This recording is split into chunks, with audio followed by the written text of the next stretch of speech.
Bonjour à tous, j'espère que vous allez bien. Aujourd'hui, on se retrouve pour un nouvel épisode de Over the Results consacré à Hell in a Cell 2010. Donc, on s'approche vraiment de la fin des Over the Results réguliers toutes les semaines. Pourquoi, vous allez me dire, est-ce que je me lasse? Ça n'a absolument rien à voir. C'est juste en fait que j'ai bientôt plus de matière. En fait, j'ai bientôt plus de DVD chez moi, j'ai bientôt plus les pay-per-view sur internet ailleurs que WWE Network parce que je suis pas abonné. Donc il y aura forcément une fin. En plus, je crois que à part ça, il me restera 20 ou 30 pay-per-view que j'aimerais analyser. Donc on s'approche gentiment de la fin, de la régularité des Over the Results. Donc profitez-en en laissant un like si vous avez aimé ce pay-per-view ou un dislike si vous ne l'aviez pas aimé. Premier match, Daniel Bryan bat le Miz et John Morrison dans un excellent Submission Count Anywhere match. Très clairement l'un des meilleurs openers à mon sens de l'histoire. Pourquoi ça? Parce qu'il y a une intensité folle, une violence dingue, plus que n'importe quel match d'ailleurs dans Extreme Rules 2010, un rythme de dingue pendant 13 minutes, et puis des surprises. Puis le match a lieu forcément majoritairement à l'extérieur. Encore une fois, je fais une référence à Extreme Rules 2010, mais la plupart des matchs étaient à stipulation et c'était pas respecté. La salle l'est totalement. Beaucoup d'éléments du décor sont utilisés, comme la rampe, des escaliers, des gradins, il y a des caisses roulantes, la structure vers la rampe d'accès au ring, d'où saute Morrison sur ses deux adversaires. Non, vraiment, un match dingue, et pour moi, c'est la meilleure manière de débuter un pay-per-view. C'est pour ça que j'ai mis la note de 10 sur 10. Deuxième match, Randy Orton bat Sheamus pour conserver son titre de la WWE dans un bon Hell in a Cell match, mais pas le meilleur. Je trouve qu'il y a quelques petits défauts. Bref, je chipote un petit peu. Ce que je trouve étonnant, en fait, c'est de le placer en deuxième place du pay-per-view. Il faut savoir qu'il n'y a que 6 matchs, que l'autre Hell in a Cell est dans le main event, entre Kane et l'Undertaker. Et je trouve que c'est intéressant d'avoir un match comme ça, après l'opener. Ça nous permet de ne pas avoir un atterrissage trop dur, vous voyez. Par exemple, si on avait eu le Michelle McCool contre Natalia qui sera dans le 5e match, là, le retour à la réalité, ça aurait vraiment fait mal. Tandis que ce match-là permet, je trouve, de bien continuer ce pay-per-view. Maintenant, j'ai trouvé le match très très brutal et bien violent. Malheureusement, la cage n'a pas réellement servi.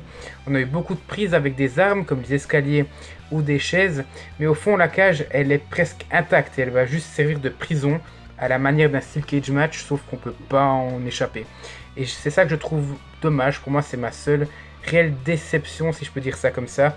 Mais hormis ça, le match est bon. Orton fait preuve d'une résistance parfaite en survivant à 2 broad kicks. Pareil pour Sheamus qui résistera à un RKO, évitera 2 pun kicks mais cédera après un deuxième RKO sur les escaliers en acier. Le match est bon, il manque juste un petit quelque chose à mon sens et l'utilisation de la cage. C'est pour ça que j'ai mis la note de 8,5 sur 10. Troisième match, Edge bat Jack Swagger dans un bon match correct, même si c'est vrai que ça fait un peu pas le figure après les 2 premiers matchs, mais il est pas mauvais, il est dans la norme un peu classique. Mais au fond, ça reste quand même potable. Pour moi, le gros défaut, en fait, c'est pas forcément le match, c'est vraiment pourquoi le faire. Il part de rien, en fait. On a Alberto Del Rio qui vient, Edge qui vient se confronter à lui, et puis Jack Swagger qui dit « Oh, je dois être dans le show », bah Jack Swagger contre Edge. Aucune raison de le faire, vraiment. Mais après, ça reste sympa. Edge va gagner après un spear, après avoir survécu à un Goodrich Powerbomb de Swagger. Sympa, classique. 6,5 sur 10. Et attention, là, ça va faire un débat. 4e match, Wade Barrett bat John Cena dans un excellent match. À mon sens, l'un des meilleurs matchs sans stipulation à la WWE. Vous allez me dire, t'es totalement subjectif. Et en plus, vous voyez la note, donc vous allez dire, mais t'es complètement taré. Et oui, je suis subjectif. Mais pour moi, un bon match de catch, c'est pas que forcément du in-ring, même si là, on l'a. Pour moi, c'est l'ambiance. Et c'est aussi pour ça que moi, contrairement à plusieurs autres personnes, j'ai adoré le Lesnar Reigns de WrestleMania 31. Il y aura sûrement un Reigns Lesnar à WrestleMania 34, mais j'y suis pas encore. Pour moi, je tourne cette vidéo quand j'en viens. Donc j'espère que le match sera autant bon. Mais vous voyez, pour moi, il n'y a pas que l'in-ring, il y a toute l'ambiance, toute l'histoire. Et là, franchement, l'histoire que ce match raconte, l'ambiance, mais c'est un truc de malade, vraiment. J'ai rarement vu ça. Et pour moi, toutes ces spécificités font que ce match est hors norme. Et puis la stipulation, si Cena perdait, il rejoignait le clan de Wade Barrett, donc la Nexus. Et mon Dieu, vous avez loupé quelque chose si jamais vous n'avez pas connu Nexus en 2010. Et si jamais Cena gagnait, Nexus devait se dissoudre. Donc Moi, j'avais absolument à l'époque envie de voir Cena dans la Nexus, même si la suite est totalement gâchée. Et j'avais surtout pas envie de voir Nexus se dissoudre. Et c'était incroyable. Et les gens étaient pareils. L'ambiance des commentateurs aussi. C'est énorme. Pour moi, je trouve une perfection. Même si in-ring, encore une fois, ils en font pas des masses, ça reste parfait. Pour moi, c'est tout ce qu'il faudrait faire aujourd'hui dans le storytelling et dans l'ambiance. C'est ça qui manque, je trouve, en 2018. Ils ont les talents, ils ont le in-ring, mais il manque ce genre de bijoux. Et j'en ai parlé, le suspense, hyper important. Ça rajoute une ambiance, et tant par le public, comme j'ai dit, qui donne de la voix, mais aussi par les lutteurs. Parce qu'en milieu de match, on a la Nexus, donc les 4 autres qui viennent. Donc on avait Heath Slater, pour ceux qui ne savaient pas, il était dans la Nexus. Justin Gabriel, David Otunga et Michael Tarver. Il faut savoir que Daniel Bryan n'était déjà plus dans la Nexus et qu'il en manque un. Darren Young avait été viré par Wade Barrett à un certain moment. Et justement, ils interviennent, et qu'est-ce qui va se passer après ça? On a certains lutteurs, on va dire une quinzaine de lutteurs du roster de Raw qui débarquent pour tabasser la Nexus pour que ça reste vraiment, et comme Cena le dit sur le ring, 1 contre 1. C'est ça le but. Parce qu'en même temps, la Nexus sont pas cons, s'ils interviennent, ça disqualifie Wade Barrett et la Nexus doit se dissoudre. Donc ça aurait été stupide. Mais du coup, il y a du suspense, il y a vraiment quelque chose dans ce match qui est raconté et c'est parfait. Maintenant, au niveau du in-ring, Barrett va résister à un double A de Cena et Cena va résister à un Wasteland, donc la prise de finition, à l'époque de Wade Barrett. Et à la fin, et là c'est magique parce que non seulement tout ce que j'ai cité rend ce match parfait, mais le finish l'est encore plus, de la controverse comme j'aime. Alors que Cena portait son STF à Wade Barrett, qui allait presque abandonner, il y a un mec qui surgit de nulle part et tente d'attaquer Cena, mais l'arbitre l'en empêche au moment où il rentre sur le ring.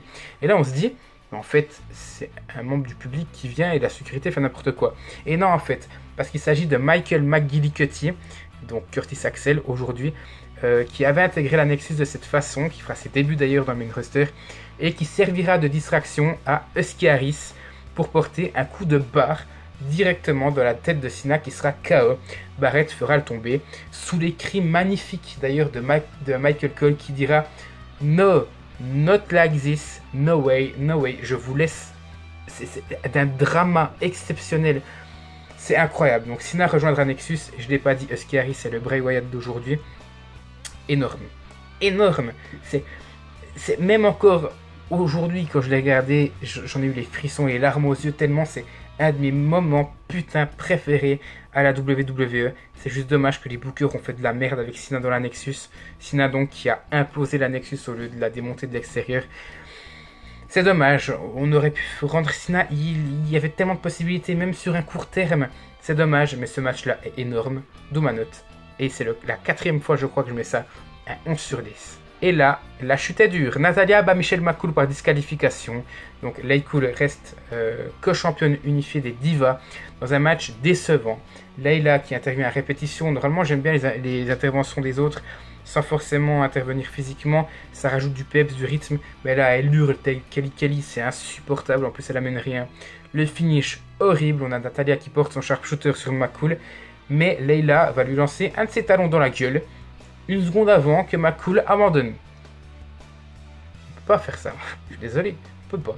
Ma note, 3,5 sur 10. Et enfin, le main event, Kane bat l'Undertaker pour conserver son titre poids lourd dans un bon, enfin plutôt moyen Hell in a Cell match. C'est de loin pas le meilleur.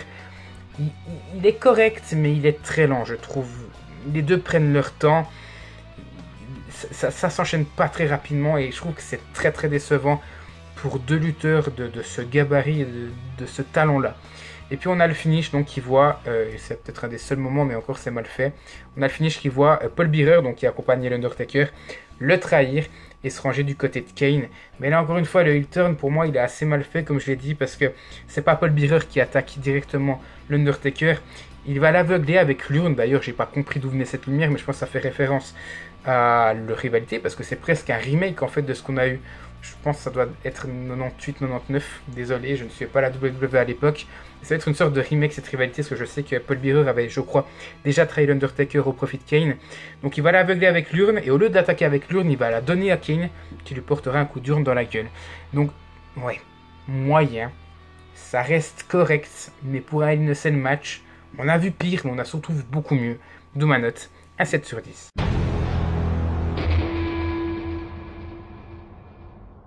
Voilà, merci à tous d'avoir suivi cette vidéo. N'hésitez pas à la commenter pour me dire ce que vous en avez pensé et à vous abonner à la chaîne si le contenu vous plaît et si ce n'est pas encore fait. Et nous on se retrouve tout bientôt pour la suite de la chaîne.